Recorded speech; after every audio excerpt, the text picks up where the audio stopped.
le concours de l'ENSAM pour l'année 2006. Donc, notion de base et raisonnement. L'exercice 1.1. La relation P implique Q se lit si P alors Q. Que signifie-t-elle?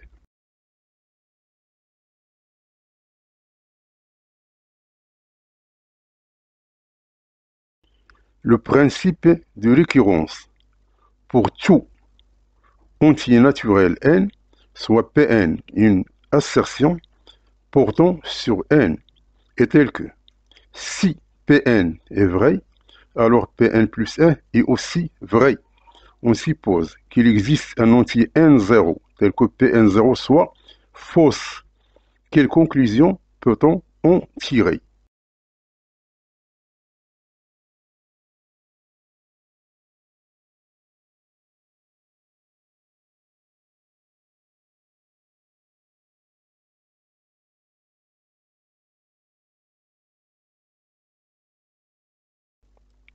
Soit A, B, C et D, 4 ensemble.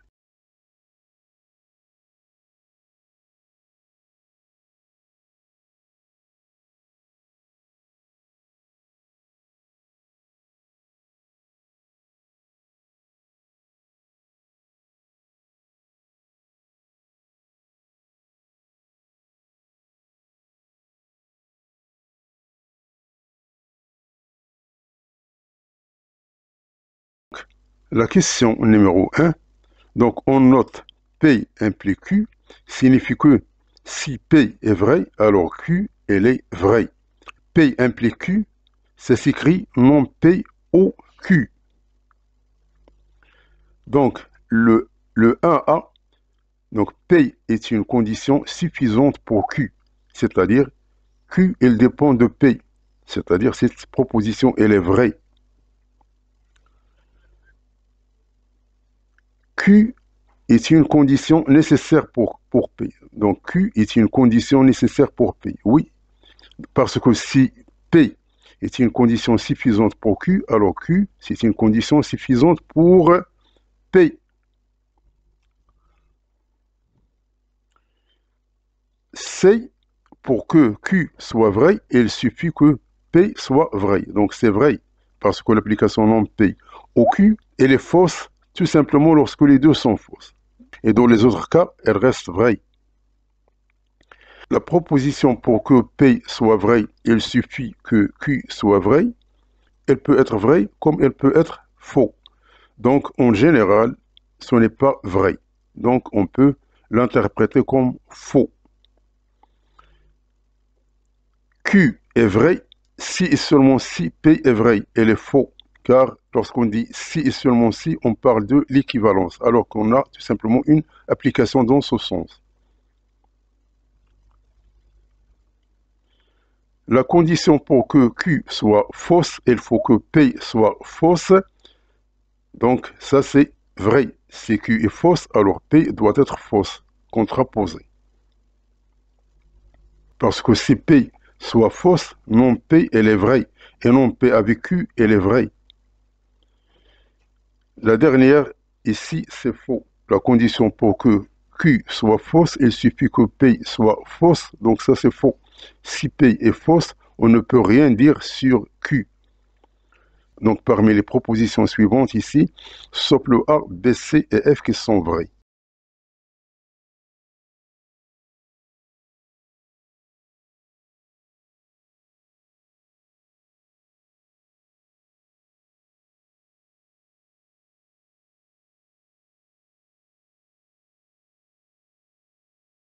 La question 2, ce qu'on appelle le raisonnement par récurrence.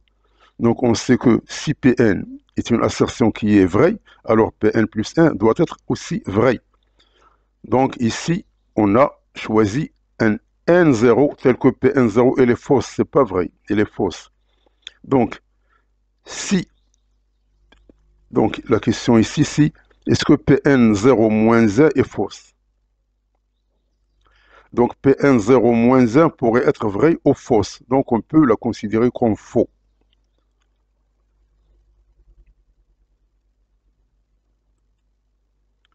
Pn est fausse pour toute entier naturel n inférieur ou égal à n0. Donc ça, c'est faux.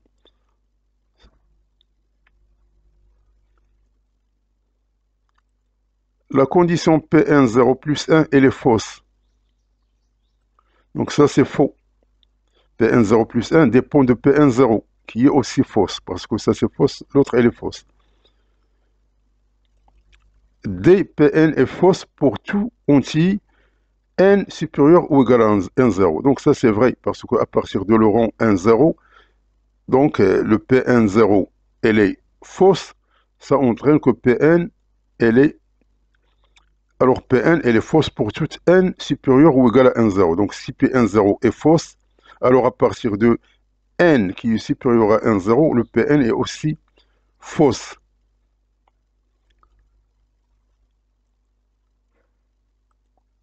Pn est fausse pour toute entier n.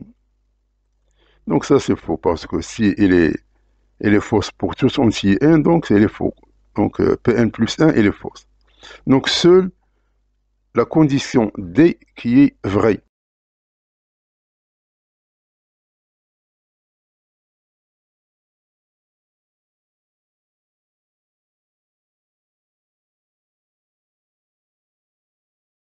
Ça, ce qu'on appelle la différence, donc, ou bien le complémentaire de C parmi A.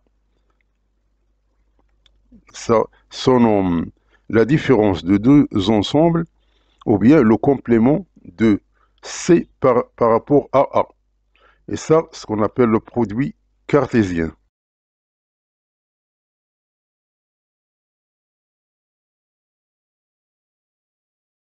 Donc ça, c'est la définition. Donc ça, c'est le complémentaire. Donc le complémentaire de A parmi E, on l'écrit comme ça. Donc la différence, donc A, différence de B, c'est l'ensemble des X qui appartient à A, mais n'appartient pas à B. Donc, on a A moins C.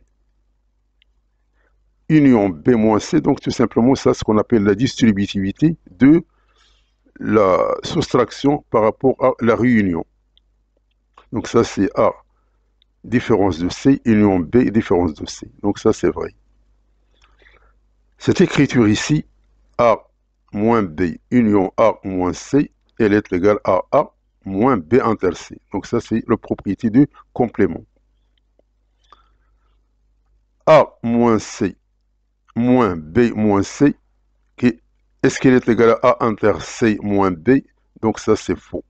Tout simplement, il faut choisir des éléments de A, des éléments de C, des éléments de B, et faire tout simplement la différence ici, puis la comparer avec l'intersection. Vous trouvez que c'est faux. Pour D, A moins B, moins A moins C, ça c'est tout simplement, ça nous donne A moins B, moins C. Donc ça c'est vrai. Donc seul ça, c'est faux. Ça concernant le complément ou bien la différence. Concernant le produit cartésien, alors, E croix F, par exemple, si on a des éléments de E et des éléments de F, alors E croix F, c'est tout simplement, on va prendre le A avec 1, puis le A avec 2, puis le B avec 1, puis le B avec 2. Donc voici le résultat de E croix F. Donc, ici on a A croix B, union B croix D. On va la comparer avec A union B croix C union D. Ça, c'est le produit cartésien, c'est pas le produit ordinaire. Donc, A croix B union B croix D, c'est pas égal à A union B croix C union D. Tout simplement, il faut se référer, il faut prendre des ensembles A, B, D ici, et vous appliquez cette propriété ici, où il y a la définition, vous trouvez que c'est faux. Donc, seules les réponses A, B et D qui sont vraies.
L'exercice 2, il est porté sur les suites numériques. Donc, la question de 1a, on pose x supérieur strictement à 1. Et x est égal à 1 plus a, avec a un élément de 0 plus l'infini. Il est montré que 1 plus a à la puissance n est supérieur strictement à 1 plus na pour toute n supérieur ou égal à 2. Et déduire la limite de la suite un quand n tend vers plus l'infini. On suppose que x est compris entre 0 et 1, déduire que la limite de un elle est égale à 0. Étudier la convergence de la suite un dans le cas où x égale à 1 et x est inférieur ou égal à 0.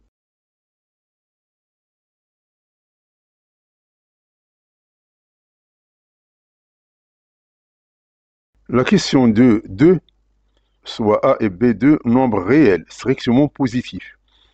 Étudier la convergence de la suite de termes général Vn est égal à an moins bn sur an plus bn, avec n un élément de n. La question 2.3, soit an, la suite définie par tout entier naturel par a1 égale à 1, et par la relation de récurrence a d'indice n plus 1 est égal à 1 sur 16 facteur de 1 plus 4 an plus racine carrée de 1 plus 24 an. Donc on pose bn au carré est égal à 1 plus 24 an, avec bn est supérieur ou égal à 0, montrer que quel que soit n appartenant à n étoile, alors bn plus 1, elle est égale à 1 demi facteur de bn plus 3.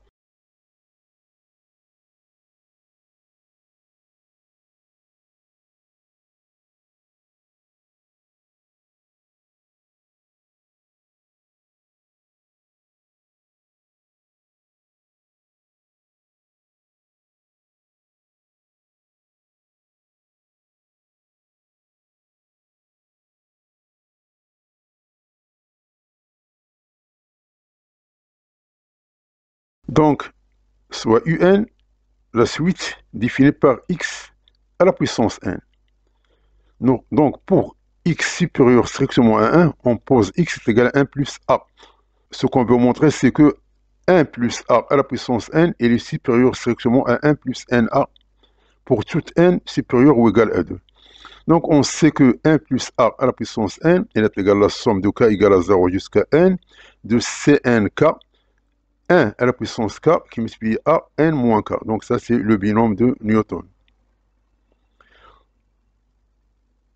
Donc, ici, tout simplement, donc cette somme est égale à 1 plus na plus n qui multiplie n moins 1 sur 2a au carré, et ainsi de suite. Ce terme ici, elle est supérieure à 1 plus na, parce que 1 plus na, il est inclus ici. Donc, ce terme, donc, on l'a ajouté des termes ici. C'est-à-dire que l'écriture 1 plus a à la puissance n, elle est supérieure à 1 plus na. Donc, s'il est supérieur à 1 plus na, donc lorsque n tend vers plus infini, ce terme tend vers plus infini. Donc, quelque chose supérieur à l'infini, elle tend vers l'infini. Donc, un, elle tend vers plus l'infini.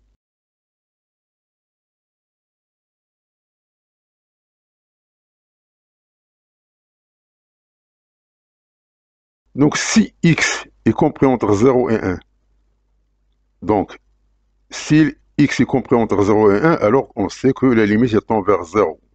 C'est comme la raison q compris entre moins 1 et 1. Donc, la limite quand 1 tend vers plus l'infini, donc q à la puissance n, elle tend vers 0. Donc, cette limite, elle est nulle.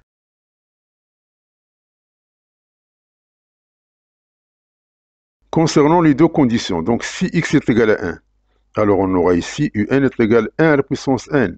Donc, elle est égale à 1. Donc, elle converge vers 1. Mais si x est inférieur ou égal à 0, on aura ici moins x à la puissance n.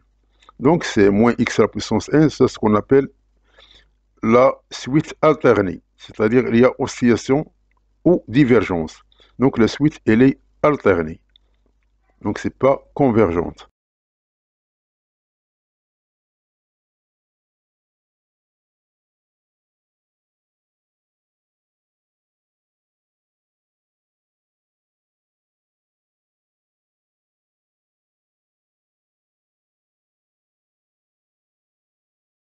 La question 2.2, on a un est égal à la puissance n moins b à la puissance n sur a à la puissance n plus b à la puissance n.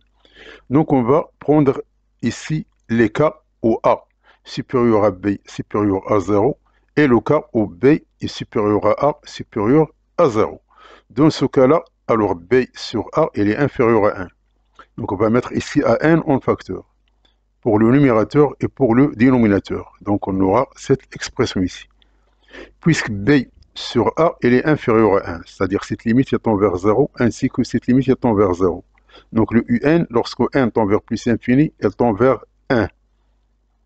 Donc on dit que un, elle converge pour a supérieur à b, supérieur strictement à 0. Donc on va inverser. Ici, on va mettre b supérieur à a supérieur à 0, c'est-à-dire que a sur b qui est inférieur à 1. Donc ici, on va mettre bn en facteur, au numérateur comme au dénominateur. On aura cette expression ici. Donc ça, elle tend vers 0. Et ça, elle tend vers 0. Donc ceci, elle tend vers moins 1. Donc elle converge. Donc elle converge vers... Donc avec la limite est égale à moins 1. Donc la suite un, elle est convergente. Que ce soit pour a supérieur à b, ou bien pour b supérieur à a.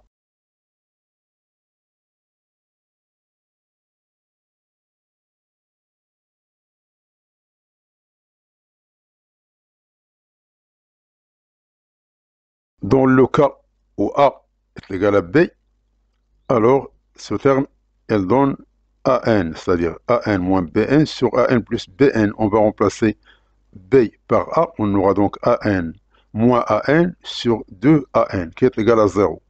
Et la suite, elle est convergente pour b est égal à a.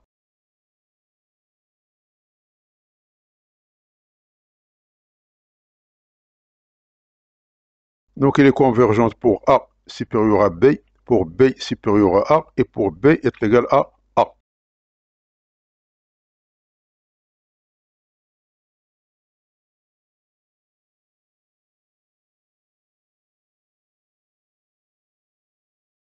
La question numéro 3, on a un 1 égale à 1, et on a la relation de récurrence ici. Et on pose bn au carré est égal à 1 plus 24 an. On veut montrer cette égalité ici. Alors, on va remplacer le n par n plus 1. Donc bn plus 1 au carré, c'est 1 plus 24 à n plus 1. Alors à n plus 1, on va la remplacer par son expression ici. Donc soit cette écriture ici, elle est égale à, donc on va réarranger ici, parce que 24 sur 16, ça nous donne 3 demi, puisque 24 c'est 3 fois 8, et 16 c'est 8 fois 2. Donc ceci, il est égal à ce terme ici, parce que ça est égal à, ça c'est 1, ça c'est 4 an, et ça c'est bn, puisque bn au carré est égal à 1 plus 24 an, c'est-à-dire que bn, elle est égal à racine carrée, puisqu'elle est positive. Donc on laisse tomber moins racine carrée. Donc ceci, il est égal à cette expression ici. Donc ici, le an, on va la remplacer par an, elle est égal à bn au carré moins 1 sur 24.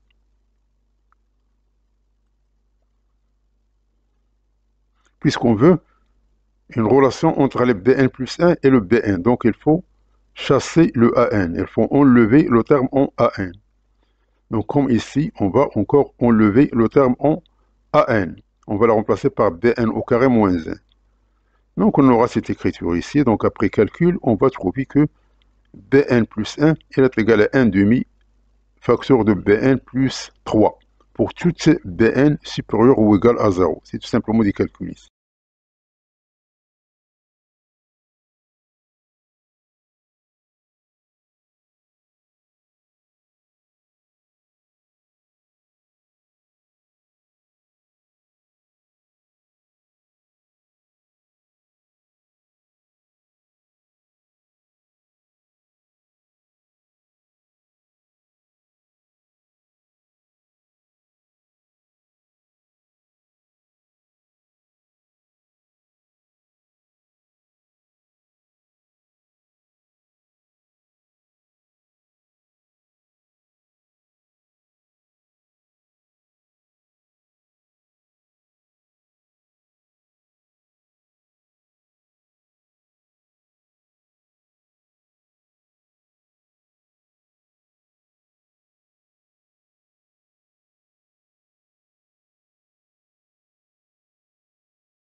La question 3, soit f de x est égal à x sur 1 plus la valeur absolue de x.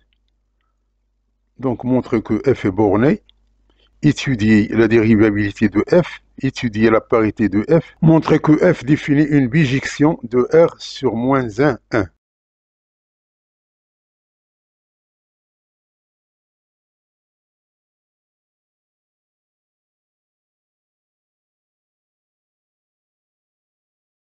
Donc, on a la fonction f de x est égal à x sur 1 plus la valeur absolue de x. Donc, comme la valeur absolue de x il est toujours inférieur à 1 plus la valeur absolue de x, c'est-à-dire que ce terme ici, il est inférieur à 1. D'où f de x en valeur absolue, qui est égal à x, la valeur absolue de x, sur la valeur absolue de 1 plus la valeur absolue de x. Donc, ça, c'est positif. Donc, tout simplement, il reste égal à la valeur absolue de x sur 1 plus la valeur absolue de x, et ceci, il est inférieur à 1. C'est-à-dire que f de x, elle est bornée entre moins 1 et 1. Donc, cette expression ici, puisque la valeur absolue, donc, il y a deux expressions. Si x est positif et si x est négatif. Donc, si x, elle est négative, donc ça, la valeur absolue de x est égale à moins x. Et par suite, la dérivée, c'est-à-dire dérivée de x qui multiplie 1 plus la valeur absolue de x moins la dérivée de ce terme-là qui multiplie x sur ce terme-là au carré. Donc, si x il est négatif, on va trouver cette expression ici. Et si x est positif, on va trouver cette expression ici. Donc, quand x tend vers 0 moins, on va trouver qu'il est égal à 1. C'est-à-dire, ça, c'est la dérivée à gauche. Et quand x tend vers 0 plus, ce terme étant encore vers 1, on va trouver la dérivée à droite. Elles sont égaux, donc, la fonction x sur 1 plus la valeur absolue de x, il est dérivable sur moins l'infini 0 et sur 0 plus l'infini, et sa dérivée est, elle est égale à f' de 0, elle est égale à 1. Donc, il est dérivable au point 0. Donc, ceci montre que f il est dérivable en dehors de 0, et puisqu'il est dérivable en 0, donc il est dérivable dans tout R.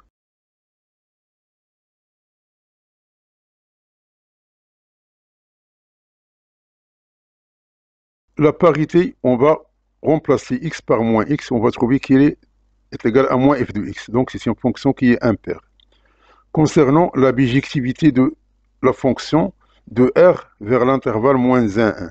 Donc, chaque élément de R a une image seule sur l'intervalle moins 1, 1. Donc, on a f' pour x inférieur ou égal à 0 et pour x supérieur ou égal à 0. Donc, dans les deux cas, on voit que f, elle est strictement croissante et elle est continue. Donc, cela s'exprime par le fait que f, elle est bijective de R vers moins 1, 1, puisqu'il est continu et monotone, donc il est bijective.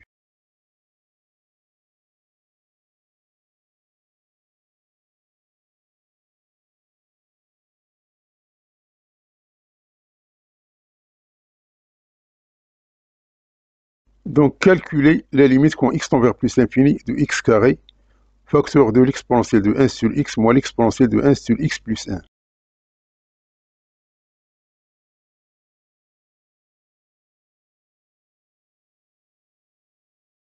On a cette expression ici.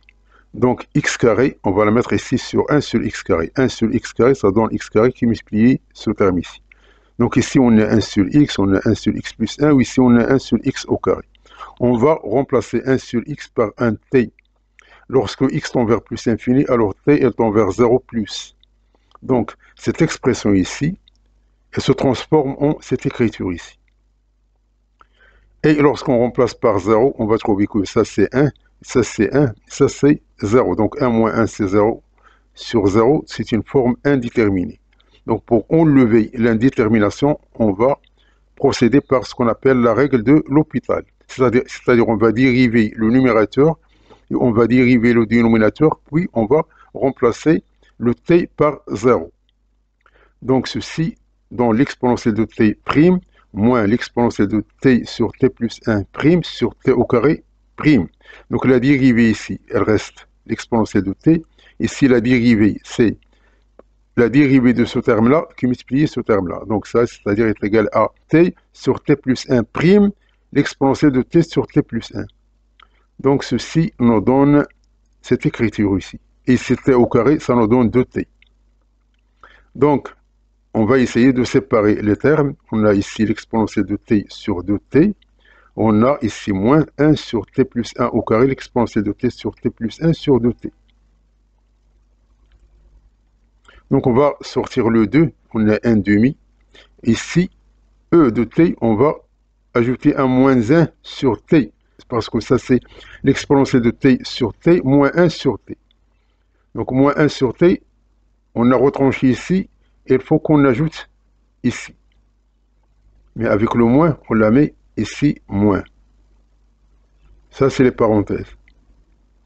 Donc ça, on la connaît. Donc ça, c'est la dérivée au point 0, elle donne 1. Ce terme-là, elle donne 1. Et ce terme ici, il s'écrit de cette façon ici.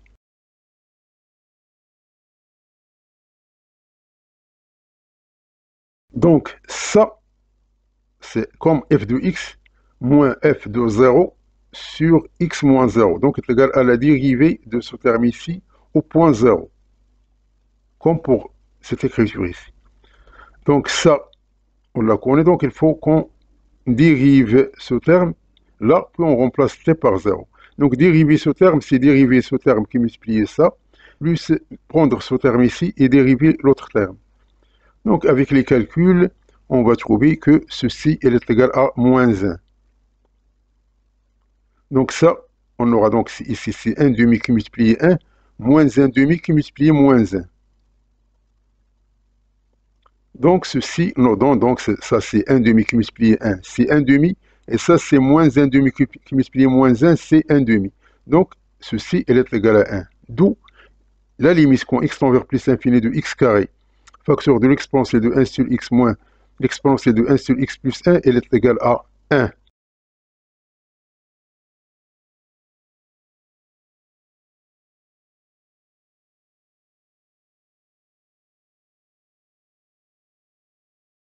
Parce que ça c'est la définition limite.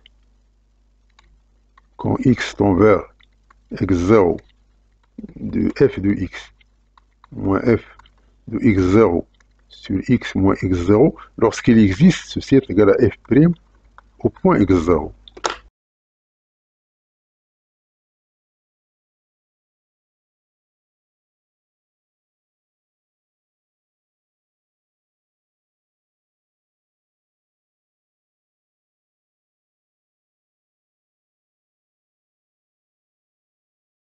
La question 3. 3. Soit f est une fonction définie et continue sur l'intervalle fermé et borné à b.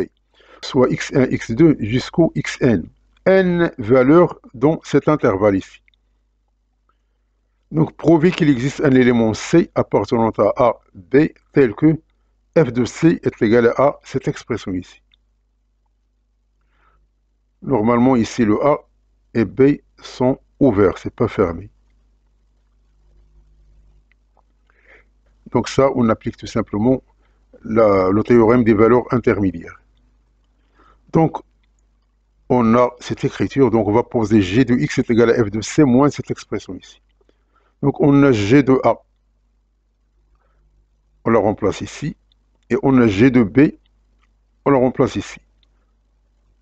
Donc puisque ici, l'intervalle a et b montre que a il est inférieur à b. Et le i, il décrit cet intervalle, c'est-à-dire i est égal à 1, 2 jusqu'à n, mais elle reste dans cet intervalle. Donc, à un certain rang, le g de a, qui multiplie g de b, il est négatif. Ce terme, il est négatif.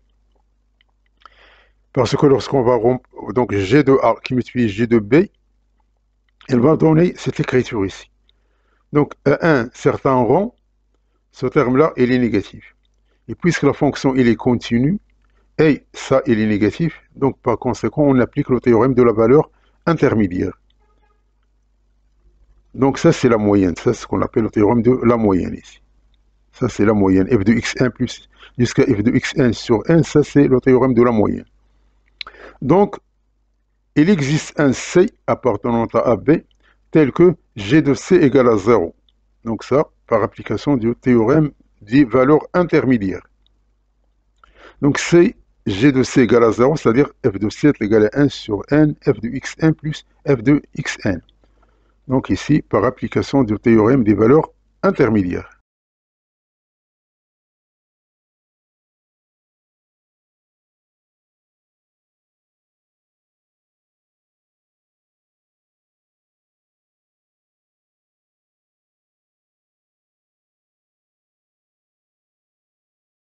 Ça c'est ouvert.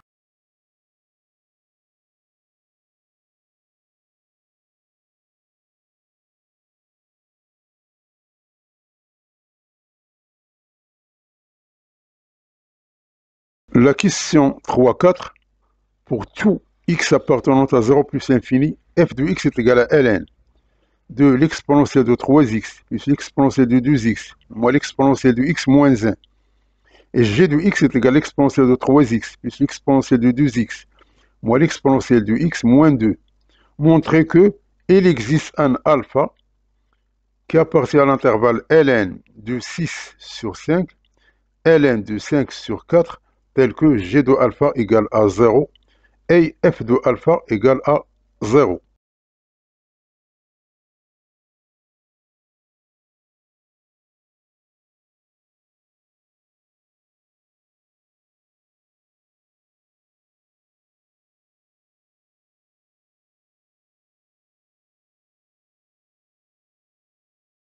Donc on a f de x et on a g de x.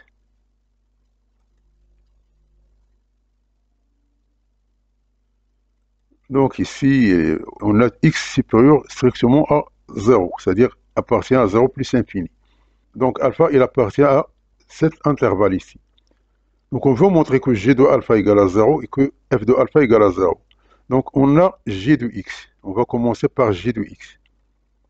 C'est une fonction qui est continue.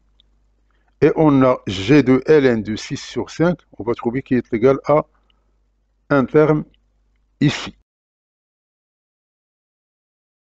Et on a g de ln de 5 sur 4. On va trouver qu'il est égal à ce terme ici. Donc, si vous calculez ce terme ici avec ce terme ici, vous trouvez que le produit il est négatif. Moi, je n'ai pas calculé parce que je ne dispose pas de calculatrice. Donc, il faut calculer ce terme ici et calculer ce terme ici. Vous trouvez que la différence il est négative. On applique le théorème des valeurs intermédiaires. Donc, il existe un alpha qui appartient à cet intervalle tel que g de alpha égale à 0.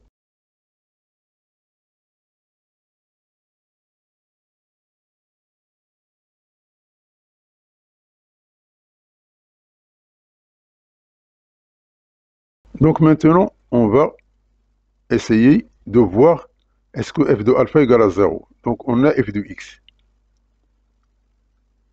Donc, f, elle est continue, comme composée de deux fonctions continues. Il y a la fonction ln et la fonction ici, définie par les exponentielles.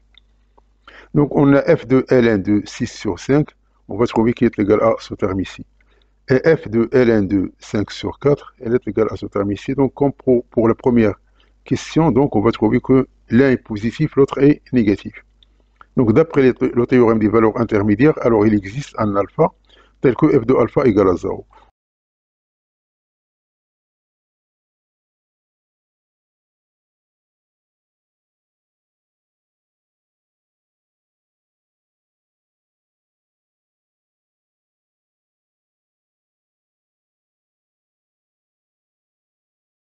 La question 3, 5.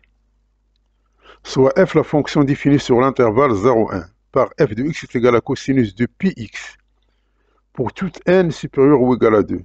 On pose s d'indice n. Elle est égale à cette écriture ici. Donc calculer la limite quand n tend vers plus l'infini de Sn, de cette somme ici.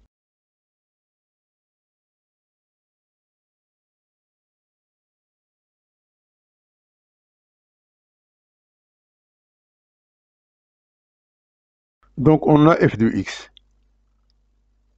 On a s de n. Sn est une somme de Riemann. Donc ça s'appelle la fonction de Riemann. Donc, la fonction f de x elle est égale à cosinus de pi de x avec le x, il décrit l'intervalle 0, 1. Donc, la somme, ici, elle se traduit en intégrale. Cette somme se traduit parce que c'est la somme de Riemann, elle se traduit par l'intégrale. Donc, limite quand 1 tend vers plus infini de S1, c'est limite quand 1 tend vers plus infini de 0 jusqu'à 1, parce que x appartient à 0, 1, de la fonction f de x, qui est cosinus de pi de x, d de x. Donc ça, c'est facile. Donc on va trouver qu'elle est égale à limite quand 1 tend vers plus infini de sinus de pi x sur pi entre 0 et 1. Lorsqu'on remplace par 1, donc sinus de pi, c'est 0. Lorsqu'on remplace par 0, sinus de pi, c'est 0. Donc ceci est égal à 0. Donc les limites quand 1 tend vers plus infini de Sn, elle est égale à 0.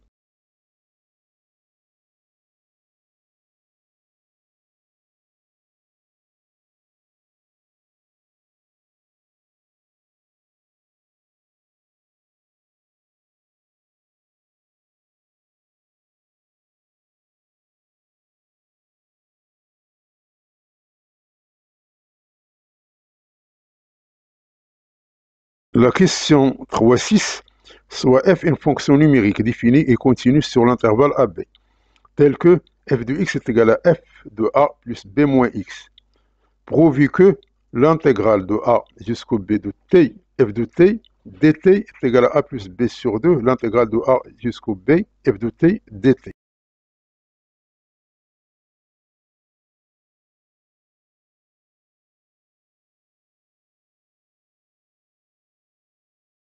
Donc, on a la fonction ici, qui continue, avec x appartient à AB. Donc, on va montrer cette égalité ici. Donc, posons le changement de variable. On va poser a plus b moins x est égal à 1t. Donc, x est égal à a plus b moins t. C'est-à-dire que dx est égal à moins dt. Donc, lorsque x est égal à a,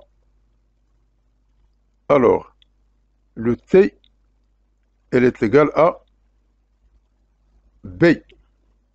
Parce que si x égale à a, on aura donc b moins t égale à 0. C'est-à-dire que t est égal à b. Et lorsque x est égal à b, alors t est égal à a. Donc l'intégrale de a jusqu'au b de t, f de t dt, ça devient, elle est égale à, parce que ça c'est le moins d'ici, elle est égale à l'intégrale de b jusqu'au a de a plus b moins x, f de x, d de x. Avec ici, le dt, on va le remplacer par moins dx. Donc ceci nous donne, puisque moins ba, ça devient ab. Donc ceci est égal à l'intégrale de a jusqu'au b de a plus b f de x d de x moins l'intégrale de a jusqu'au b de x f de x d de x. Donc ça, on peut le calculer. Et ça, c'est tout simplement cette écriture ici, c'est celle-là. Parce que le x s'appelle la lettre muette. Donc, c'est-à-dire que l'intégrale ici, elle est égale à cette intégrale ici, moins l'intégrale lui-même, moins cette intégrale. C'est-à-dire que 2 fois ceci, elle est égale à cette intégrale ici. Donc l'intégrale de a jusqu'au b de t, f de t dt, elle est égale à a plus b, puisque ça c'est une constante. On va la diviser par 2 et elle reste l'intégrale a jusqu'au b de f de t dt. Donc voici la démonstration. Donc ici, le x et le t s'appellent des lettres muettes, c'est-à-dire t il joue le rôle de x et x il joue le rôle de t.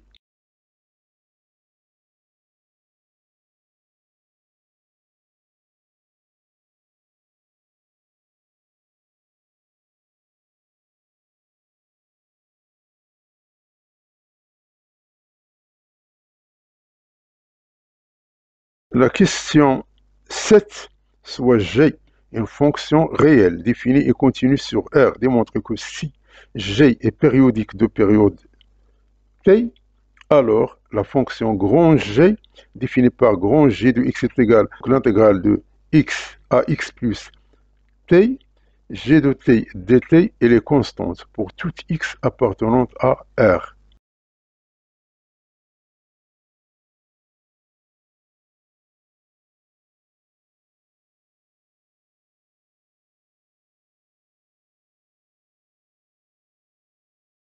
Donc on a la fonction g, elle est périodique de période t et elle est continue.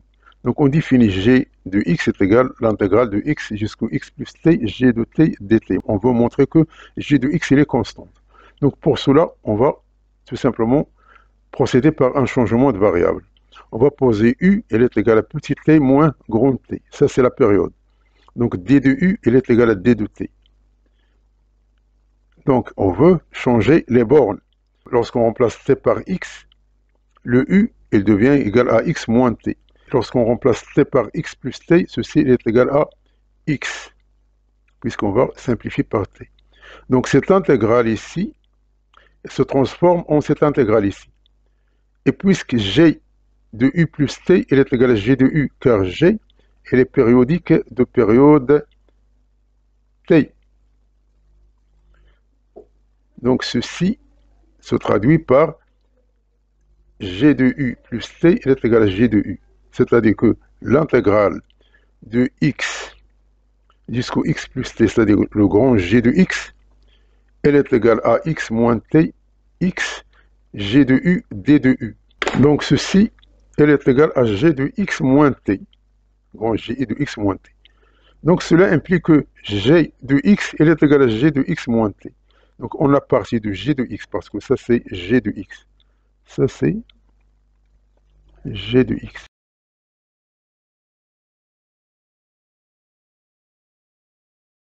Donc g de x se transforme en g de x moins t. C'est-à-dire que g de x est égal à g de x moins t, c'est-à-dire est égal à une constante. Donc, g de x, elle est égale à une constante.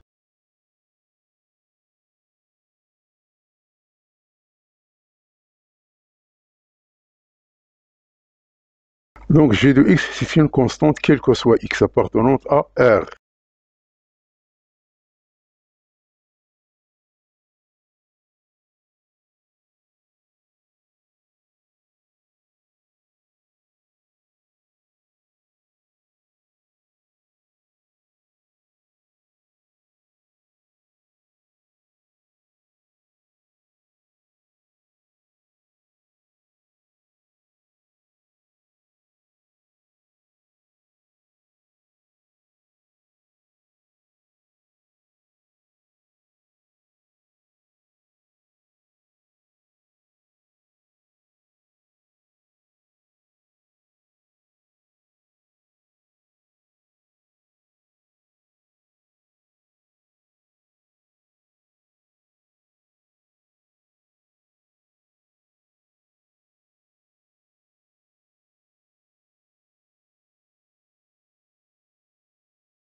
La question 4.1.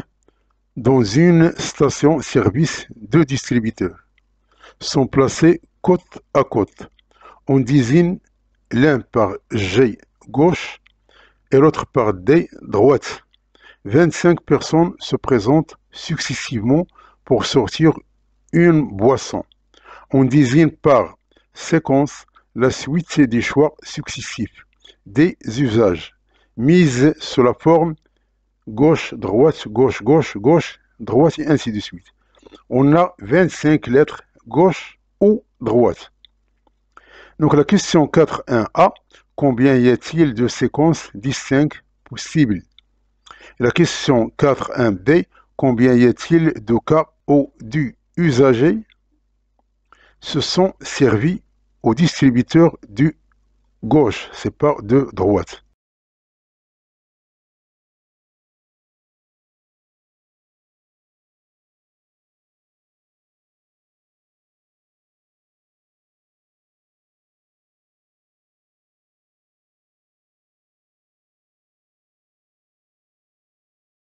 Donc le nombre total de séquences distinctes possibles de 25 lettres est, ça se note 2 à la puissance 25, puisqu'on a tout simplement gauche et droite. Donc on a 2.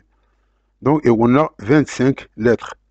Donc le nombre de cas séquences distinctes possibles, c'est 2 à la puissance 25. Le nombre de cas avec 10 usagers à gauche, tout simplement à gauche, c'est tout simplement, on va prendre la combinaison de 10 parmi 25. Puisque l'ordre n'a pas d'importance.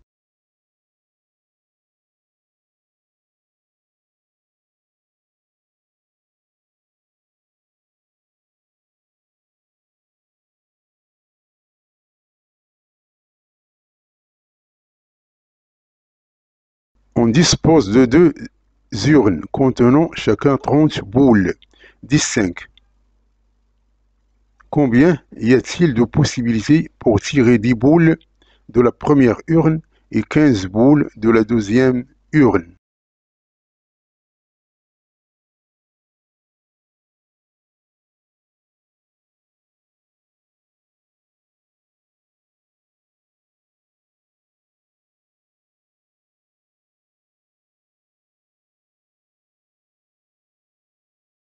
Donc, on a 10 boules parmi 30 boules de l'urne 1 et 15 parmi 30 urnes de l'urne 2. C'est-à-dire c'est la combinaison de 10 parmi 30 et 6 c'est 15 parmi 30. Donc ça, ce sont les cas favorables ici.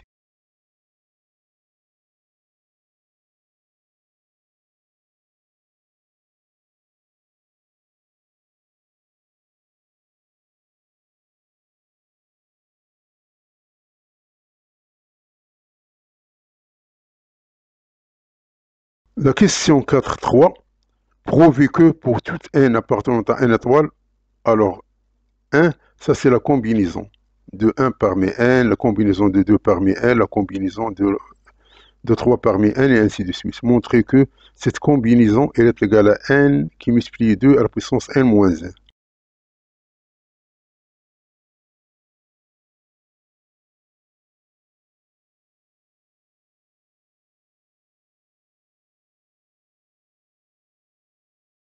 Donc on a, donc l'écriture c'est cette forme-là. Ça c'est la combinaison de 1 parmi n et ainsi de suite. Donc ceci, cette écriture ici, c'est la somme de k égale à 1 jusqu'au n de k, c'est nk. Or, k, c'est nk, c'est k qui multiplie n factoriel sur k factoriel, n moins k factoriel. Donc ça c'est n factoriel, et ça c'est k, et ici k factoriel, c'est k facteur de k moins 1 factoriel. On simplifie par le k. Il reste ce terme ici. Donc ceci, puisque le n factoriel, c'est n qui multiplie n moins 1 factoriel sur k moins 1 factoriel, n moins k factoriel. Donc cette écriture, ça s'écrit sur les n, et ça c'est combinaison de cn moins 1, k moins 1. Donc, cette somme ici, qui est égale à ce terme ici, c'est tout simplement la somme, puisqu'on va remplacer le K, c'est un K, on va la remplacer par cette écriture ici. Donc, on va sortir le N, il reste ce terme ici. Et ici, on va remplacer K-1 par J. Lorsque K tend vers 1, J tend vers 0. Donc, on a donc cette somme ici. Donc, ça c'est le binôme de Newton. Donc, c'est tout simplement, c'est n-1j. Ça, c'est 1 à la puissance j. 1 qui me fait n-1 moins j. Parce que ça, c'est n-1 moins j.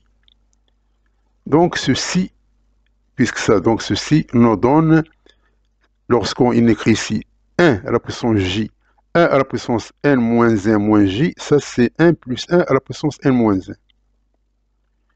Donc ça, c'est ce qu'on appelle le binôme de Newton. Le binôme de Newton, c'est cette partie-là. C'est-à-dire, on a A plus B à la puissance n.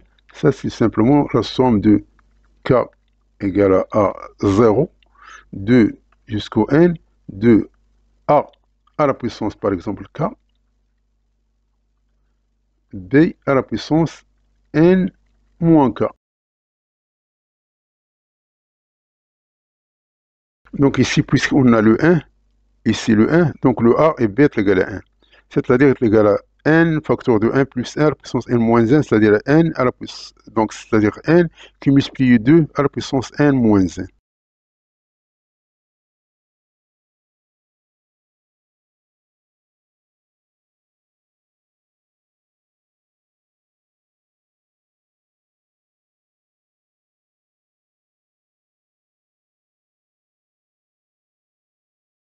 La question 4.4, c'est simplement il faut calculer ce terme ici. Donc ça, c'est des calculs, tout simplement, vous trouvez qu'il est égal à 16, c'est-à-dire que A, c'est un entier. Donc montrer que A, c'est un entier. Tout simplement, c'est des calculs.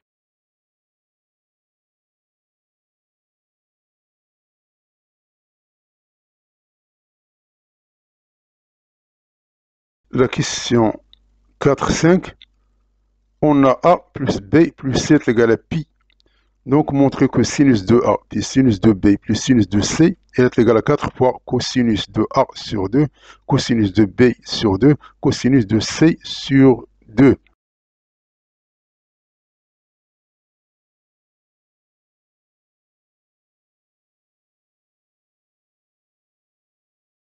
Donc, on a A plus B plus C est égal à pi.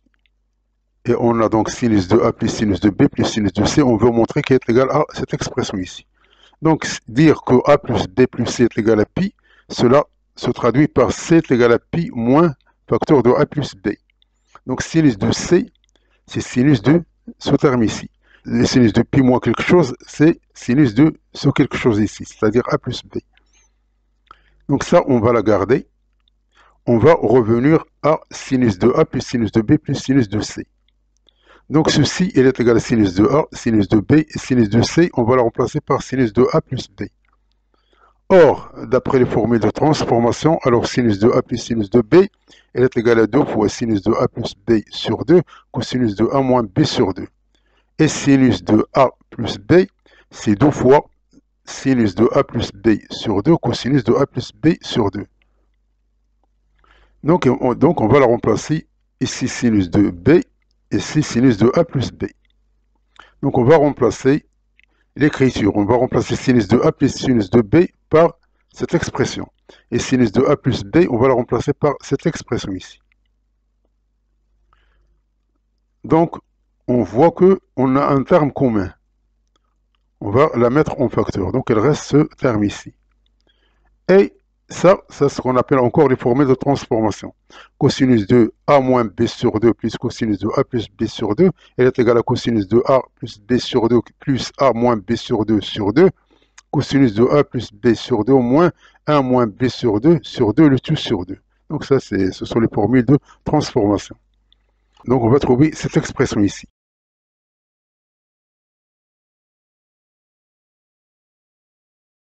Donc après simplification, reste ce terme ici.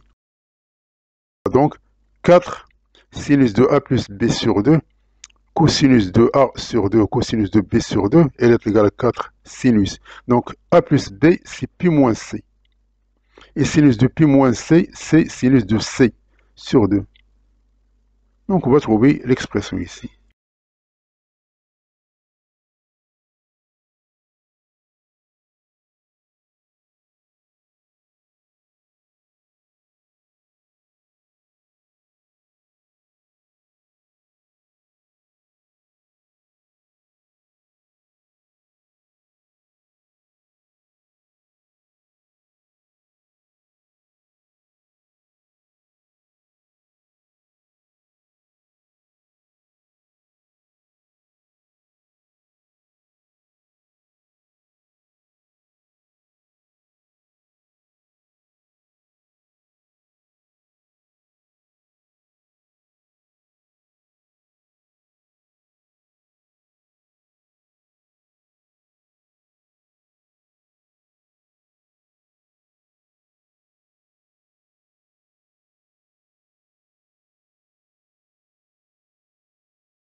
La question 5.1.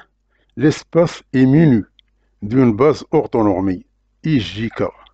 Déterminer l'ensemble des réels A tels que les vecteurs U, V soient orthogonaux.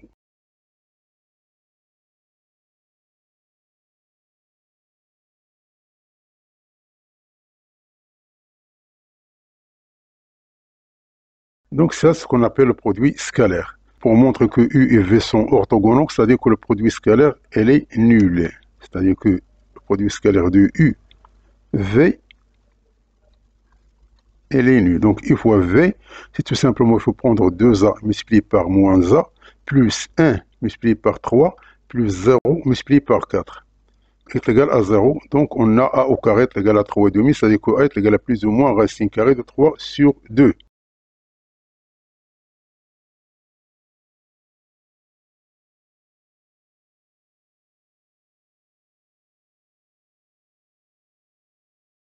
On a cette représentation qui est géométrique.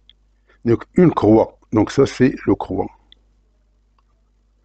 De transmission relie 3 poulies dont les axes sont disposés en triangle rectangle. Les côtés adjacents de l'angle droit ont pour largeur respectivement 1,5 m et 2 m. Chaque poulie a un diamètre de 1 m. Donc le diamètre est égal à 1 m. Quelle est la longueur de la croix?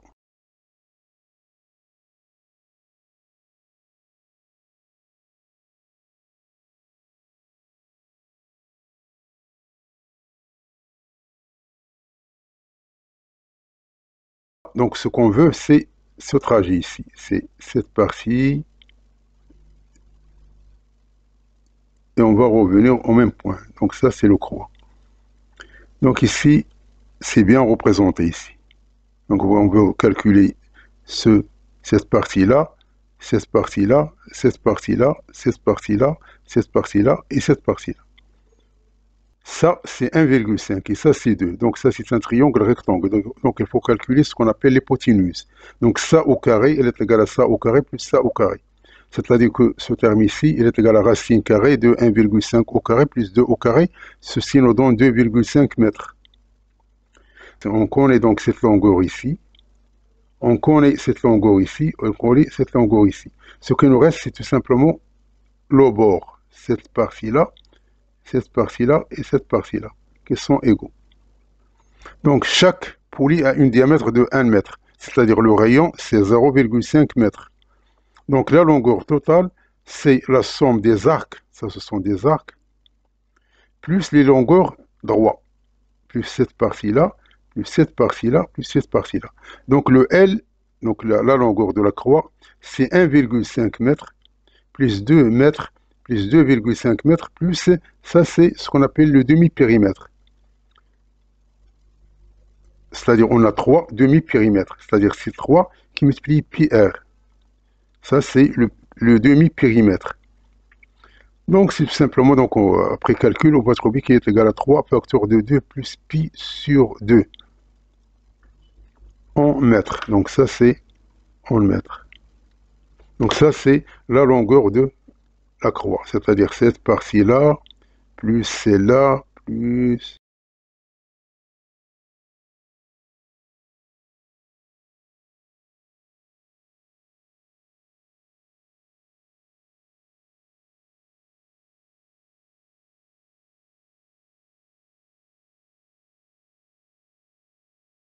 La question 5.3, étant donné un coloriage du point du plan P en jaune, noir et rouge, montre qu'il existe au moins 2 points P1 et P2 qui ont la même couleur de la distance entre P1 et P2 est égal à 1.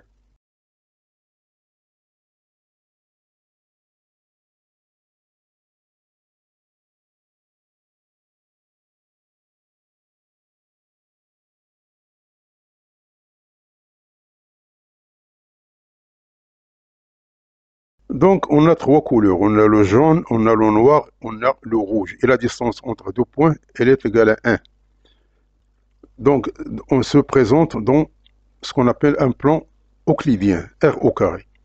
On suppose que chaque point du plan est coloré avec l'une des 3 couleurs, soit jaune, soit noir, soit rouge.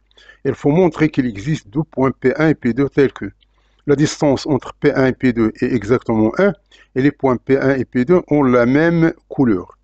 Donc considérons un triangle équilatéral de côté 1. Un tel triangle a les propriétés suivantes. Donc ces 3 sommets ont une distance de 1 mètre les uns de l'autre. C'est-à-dire que ça, il y a 1 mètre, ça 1 mètre, ça c'est 1 mètre. Il y a 3 sommets dont 3 points à considérer.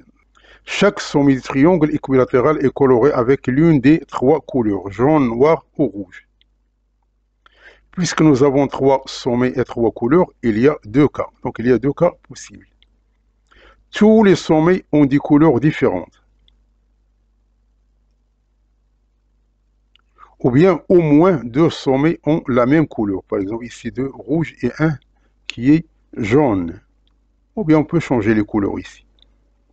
Donc dans le deuxième cas, dans ce cas ici, donc nous avons directement trouvé deux points à distance 1 mètre de même couleur puisque tous les côtés du triangle mesurent 1. Donc ça, 1 mètre et ça, 1 mètre. Dans ce cas ici. Dans ce cas ici. Dans le premier cas. Donc ça, c'est le premier cas. Où tous les sommets ont des couleurs différentes. Cela signifie que un sommet est jaune, un autre est noir, et le troisième est rouge, et vice-versa. Cependant, ce cas ne peut pas se produire car cela contredit la condition que tous les points doivent être colorés avec seulement trois couleurs. Donc parce que les couleurs, ici, chaque sommet, elle porte une couleur. Et on a trois sommets. Donc ça, c'est contredit. En effet, si tous les sommets avaient des couleurs différentes, alors aucun couple de points ne pourrait avoir la même couleur, ce qui contredit l'hypothèse. Donc ça, c'est un raisonnement normalement basé sur la constatation et basé sur la notion de la contradiction avec l'hypothèse, c'est-à-dire la conclusion ou bien le résultat est contredit avec l'hypothèse. Si on applique ce qu'on appelle le principe des terroirs, donc au moins deux des trois sommets du triangle équilatéral doivent avoir la même couleur. Ces deux points sont à une distance de 1 mètre, car ils sont des sommets d'un triangle équilatéral de côté A, d'où il existe deux points à distance 1 de même couleur. Donc l'énoncé de ce principe, c'est ça l'énoncé. Donc ça, c'est un énoncé. C'est ce qu'on appelle le principe des terroirs. Mais tout simplement, on a raisonné d'une façon classique. On a un triangle équilatéral. Si on pose pour chaque sommet une couleur différente, alors ceci contredit le fait qu'il existe deux points, distance de 1 mètre, portent la même couleur, donc on ne peut pas trouver ce cas-là. Mais dans le cas ici, on peut trouver P1 et P2 tel que là, ici, c'est 1 mètre, ça c'est 1 mètre, ça c'est 1 mètre. Si vous voulez appliquer le principe des terroirs, ça donne encore la même chose, mais il faut apprendre, c'est-à-dire les critères de ce principe ici.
La question 6.1.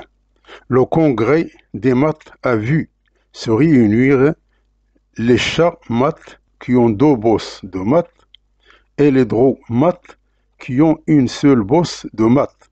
Donc, lors du congrès, on a compté 56 pieds sous les tables et 45 bosses au-dessus des tables.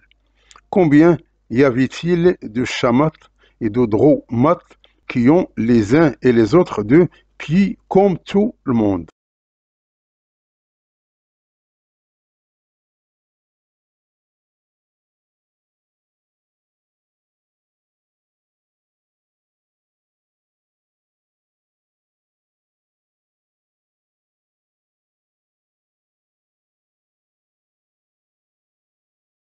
Donc, on a les chats et on a les drôles, soit x le nombre de chats qui ont deux bosses et y le nombre de drôles qui ont une seule bosse. Donc, on a les pieds. Donc, on a, puisqu'il y a deux pieds, donc on a 2x plus 2y est égal à 56.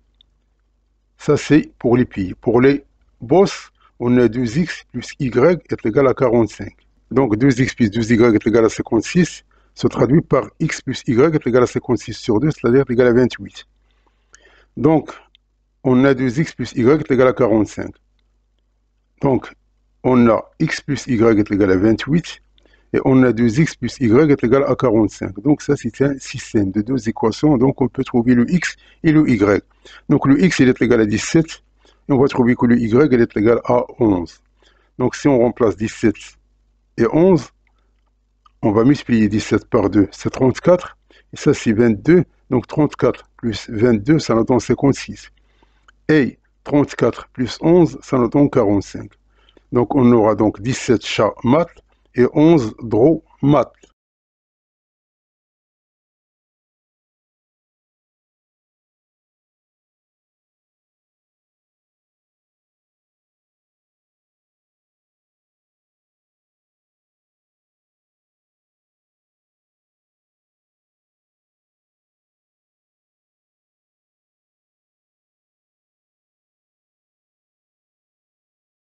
La question 6.2. Le nombre d'élèves ingénieurs à l'INSAM au cours de l'année universitaire 2005-2006 est 1,0. Si l'INSAM a décidé d'augmenter son nombre de 5% chaque année, déterminer le nombre d'années à partir de 2006 pour que le nombre d'élèves double. C'est-à-dire que le nombre d'effectifs doit se doubler.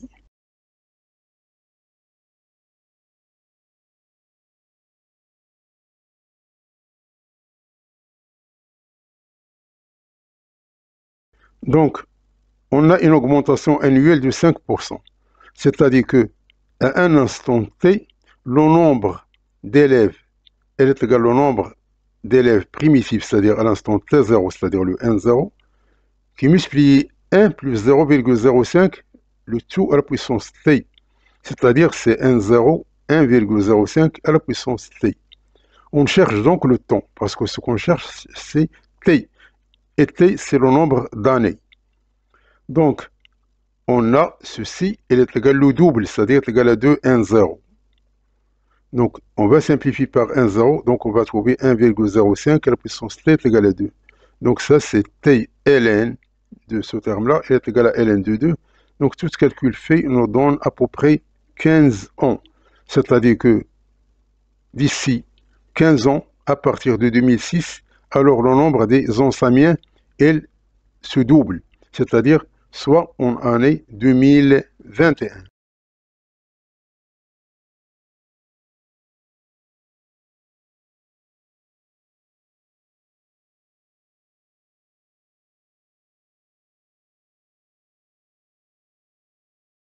Donc ça, c'est 1, 0.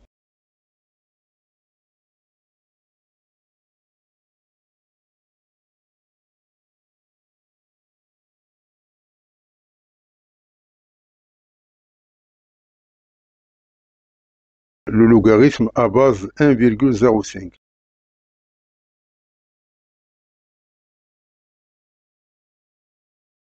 La dernière question de ce concours, on a 12 poules qui mangent 36 kg de grains en 18 jours. 9 poules pondent 12 œufs en 8 jours. Combien faut-il de grains pour pondre 2006 œufs?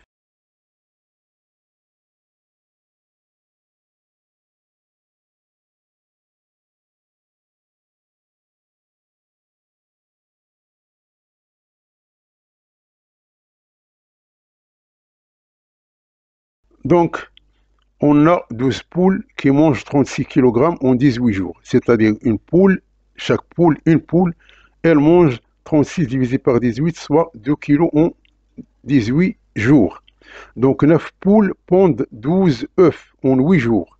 Donc une poule, elle pond 8 sur 12, c'est-à-dire 4 tiers œufs en 8 jours.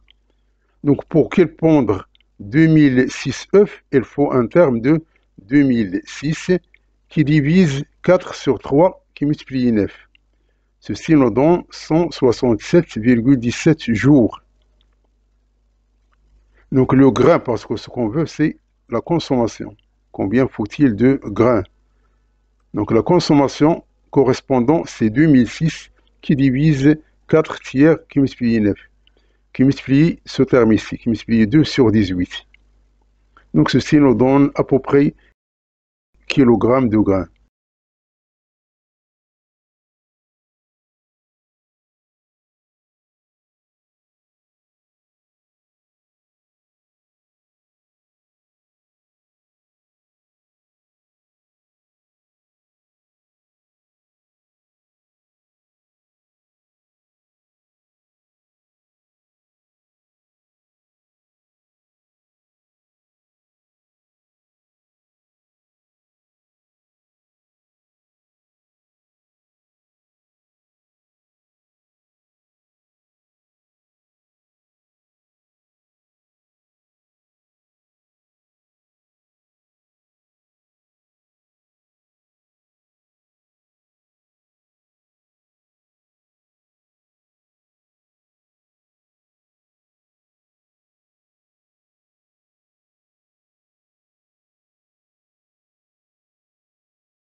Donc ici, on a mis 2x et 2y, car il s'agit des pieds, parce qu'il est dit ici, comme tout le monde, il n'y a pas de distinction. Au-dessous de la table, il n'y a pas de distinction. Au-dessus de la table, il y a une distinction ici. C'est-à-dire qu'il reste toujours deux chamates, mais pour les dromates, ils ont une bosse. Donc c'est tout simplement un ici. Ça c'est pour les pieds, ça c'est pour les bosses.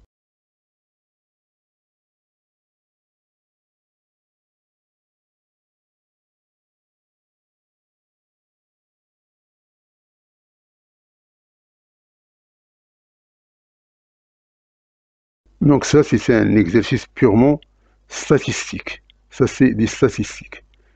Ça c'est l'inuité. Ça n'a rien à voir avec les mathématiques classiques.